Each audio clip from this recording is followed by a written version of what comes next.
So I get a lot of questions asking about how I make my Portal 2 mods, and I presume most of them are just plain curiosity. I mean, people want to know how things are made, right? It's human nature. And the rest are probably people who want to know my exact development process, down to the specific VS Code extensions I use. I don't just want to give you my tools and a manual to make a Portal Runner mod. I prefer discussing the creative and technical problems that I face while making this stuff so that we can both learn a thing or two.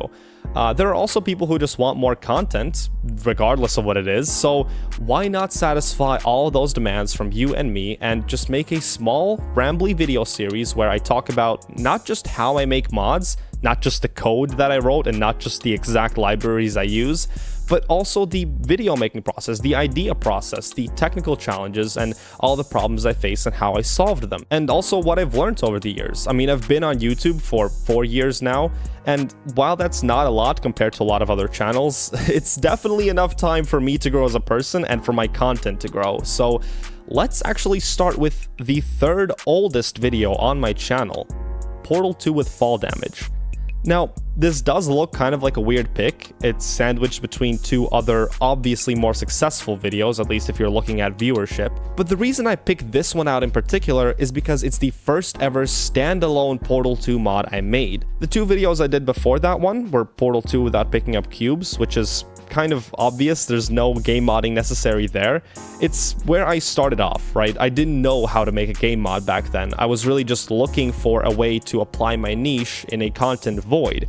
And it was a content void. A lot of content creators will talk about content gaps every now and then, or like topic gaps. No, Portal 2 modding, or like gameplay modding in the way I was doing it, was genuinely a content void. There was no one doing what I was doing. I had no competition, so I could afford just putting out a simple challenge like that with no modding necessary, and it did pretty well on YouTube and Reddit. So after that, I did try my hand at modding. I made Portal 2 but Twitch chat can spawn turrets, which arguably is a mod, but I didn't pick it for this video because the entertainment and the challenge came from Twitch chat. I just gave them a tool to use and they were the ones that made it interesting. It wasn't until the third video, which is what we're talking about now, that I actually made a standalone start to finish challenge that changed the gameplay of Portal 2. Most of you will already know, and for those of you who don't, the Portal series games do not have fall damage, and that includes Portal 1 and Portal 2. This is kind of strange to think about since Portal 1 was built on the exact same engine as Half-Life 2. It's basically built right on top of it, but of course it does make sense. Portal is a puzzle game, and a very dynamic one at that. You wouldn't want to take fall damage after doing a simple fling or just falling off the platform. I think I even remember a developer commentary note at the start of the first game that talked about how they had to write this into the lore. They had to give Chell these like leg enhancements so that it would make sense that she didn't take fall damage. Some playtesters were wondering why she could fall so far without getting hurt the way she would have if she were in Half-Life 2. In response, we added a mechanized heel spring to her lower legs. Afterwards, there was no longer any question about why she could survive such long falls. So I knew that my target audience would have been familiar with this, right? Anyone who's played Portal 1 or Portal 2 could, with a little bit of nudging and reminding, remember that the game didn't have any fall damage. So telling you that I added it back poses an interesting question, and it was a question that was interesting to me at the time as well. I didn't know the answer to it. You see, nowadays I have thousands of hours in Portal 2, and I can route any map in my head with any gimmick applied to it in just a few minutes, kind of like how chess grandmasters can play the whole game in their minds. But back then, this was a unique question. This was something I couldn't just come up with an answer to. What happens if you add back fall damage to Portal 2? It was an interesting idea, but it was also simple, it was easy to understand and easy to develop, and that last part is very crucial because I had no idea what I was doing. I later also learned that these few attributes are very important to making a good video. You want to know your target audience, you want to know that they'll be familiar with the concept that you're presenting, because instead of spending 5 minutes explaining the game, you'd rather just get to the point and get them hooked right away, right? And somehow, despite this being my third ever video like 4 years back, I had randomly stumbled upon this exact set of attributes. Now, it's by no means a super well-performing video, and that's probably to do with the fact that it's under 10 minutes, so the watch time is horrible, but it's a pretty good idea to take a look at. Okay, now let's get to the part that you're probably waiting for. how did I make this mod? Despite not knowing anything about modding Portal 2, despite having done very little game modding in general before this, how did I come up with a theoretically featureful Portal 2 mod?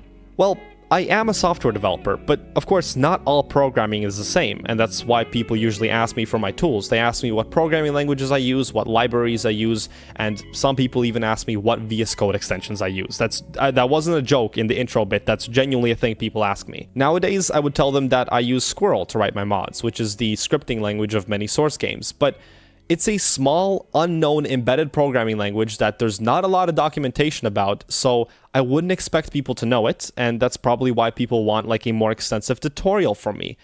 This isn't going to be that, because at the time of making Portal 2 but Fall Damage, I didn't know Squirrel. I knew some other programming languages, but none of them were used for game modding. Instead, the most useful asset to me was creativity. It only needed to work once in my case. I only needed to record a live stream with it, then edit a video and upload it to YouTube. And of course, make the mod before that. But because it only needed to work once, the approach could have been as hacky as I wanted it to be, and it could be as creative as I wanted to be with my approach. So, there are a lot of ways to interface with Portal 2, and back then, I knew barely any, but I knew at least one. And you see, that's the cool thing. As soon as you can interface with a game or a program or anything, as soon as you can get communication back and forth, you can mod it. It doesn't have to be good, it doesn't have to be featureful, but once you can tell the program or the game to do something externally, that's modding. In this case, the Fall Damage mod was written in PHP and Bash scripts. And for those of you who just heard me say some random magical runes, PHP is basically a very old website backend programming language, and a Bash script is kind of like a chain of smaller tools to automate really simple tasks. These are not programming languages you're supposed to use for modding a game. You're supposed to be making websites with this, or automating renaming files or something, but I found a way to do it. First, I made the developer console of Portal 2 write out to a file. Pretty much every Source game, every Gold Source game, Quake even, has a developer console that lets you input commands, mostly for debugging. And my priority was to get this console to print out to an external file detached from the game so that I could interface with it. That was my output from the game. Then, I bound a key on my keyboard to print out the player's position and health to that developer console, which was being sent to a file. And here's the input part. I made that Bash script that I talked about earlier spam that key aggressively as fast as it could so that it would print out the position and the health of the player to a file. And at this point, despite this setup being horribly hacky, I had already done the main thing I needed to achieve, which is interfacing with the game. I was getting consistent health and position updates from Portal 2 without ever having to write a bit of code that Portal 2 itself would understand. I then used that PHP code, which if you recall is usually meant for making websites, to read the developer console log file and extract the position and health of the player. From which, of course, if you have position over time, you can calculate velocity. My program then did some extra work to calculate when you hit a hard stop, how much velocity you had when you did that, and, extrapolated the amount of damage you should take. To then deal that damage to the player in Portal 2, I wrote a file which contained a single console command, I think it's hurt me and then a number, which would deal damage to the player, which executes that command, and I would make my Bash script simulate pressing another key once they took fall damage, which would then make Portal 2 execute the console command in that file, and that would then, of course, deal damage to the player. And the rest of it was just a fancy OBS overlay and a little bit of a sound effect I added on top. That's it. There's no extra game code. The key takeaway from all of this is that you don't need fancy tools to make a fun, playable mod. This was just stuff that I botched together with the tools that I already had and the programming languages that I knew. You don't need my exact workflow. Of course, when playing through the mod for the first time, there were several sections where nothing changed at all, so it was incredibly boring, and other sections where it was just flat out impossible because the drops you had to make were way too large. and kind of makes sense. If you mess with a core mechanic of the game, you're gonna have balancing issues. And you see, this is kind of a common pitfall of many of the ideas that I come up with and a lot of the challenges that you guys suggest. It's just really difficult to know how the whole game will play out unless you've had the experience to be able to play it in your head and figure it out.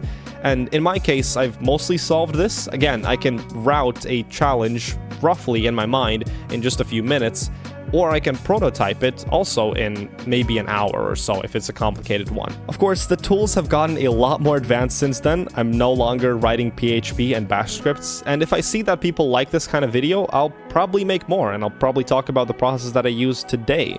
If it performs well, I'll keep this video public on my channel, and if it doesn't perform well, I'll probably unlist it and put it on some public playlist and just do like community posts to promote it. I recognize that this is very out of line from the content that I normally do, and I don't really want this polluting and cluttering up my channel, so I'll figure out what I do with it. But just tell me in the comments, please do, genuinely, I read all of them, what you think about this, if you want me to do more of this. If you don't, also please tell me that. If you feel like this is a waste of my time, please let me know. I need to know this stuff. Personally, I like talking about the challenges I face when making this stuff, but I understand that a rambly kind of video is not really what I'm used to making, so we'll see how it goes.